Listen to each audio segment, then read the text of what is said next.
স্বার্থপর এই দুনিয়াতে আপনাকে স্বার্থ ছাড়া কেউ কাছে টানবে না।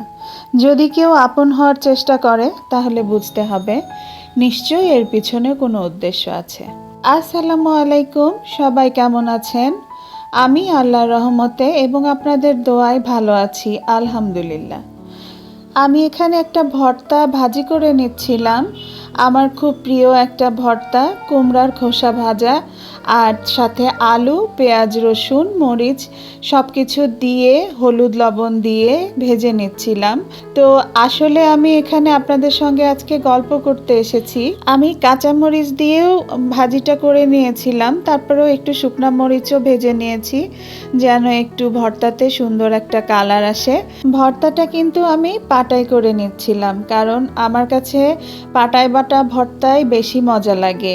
তো যেটা বলছিলাম, নিজের দুর্বলতা কখনো কারো কাছে আসলে তুলে ধরতে নেই।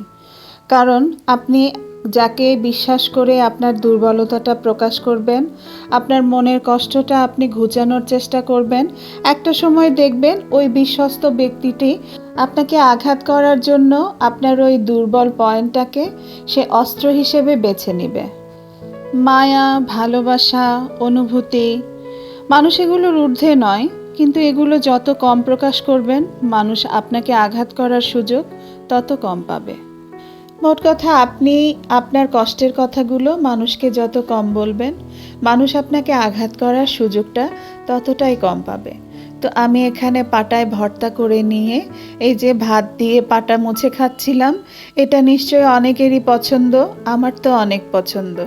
আর ভর্তা হলে একটু তো ডিম ভাজি করতেই হয়, তাই আমি একটু মজা করে বেশি করে পেঁয়াজ, কাঁচামরিচ দিয়ে ডিম ভাজি করে নিয়েছিলাম। আর গরম ভাতের সাথে ভর্তা আর ডিম ভাজি হলে আর কি লাগে বলেন তো?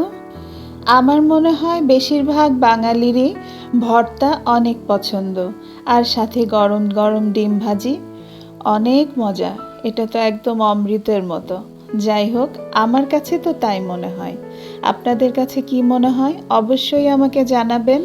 আল্লাহ যেমন আমার রিজিক লিখেছে, তেমন কিন্তু একটা পিঁপড়ারও রিজিক লিখে রেখেছে। আসলে কারো জন্যে কারো রিজিক পড়ে থাকে না, যারটা সে ঠিকই পেয়ে যায় আল্লাহর রহমতে। তো আমাদের সব কিছুই যখন উপরওয়ালা নির্ধারণ করেন, তাহলে আমাদের কষ্টের কথাগুলো, আমাদের দুর্বলতার কথাগুলো আমরা ওনার কাছেই প্রকাশ করি, উনিই সব সমাধান করে দিবেন। তো আজকে আমার ভিডিওটা এই পর্যন্তই ছিল।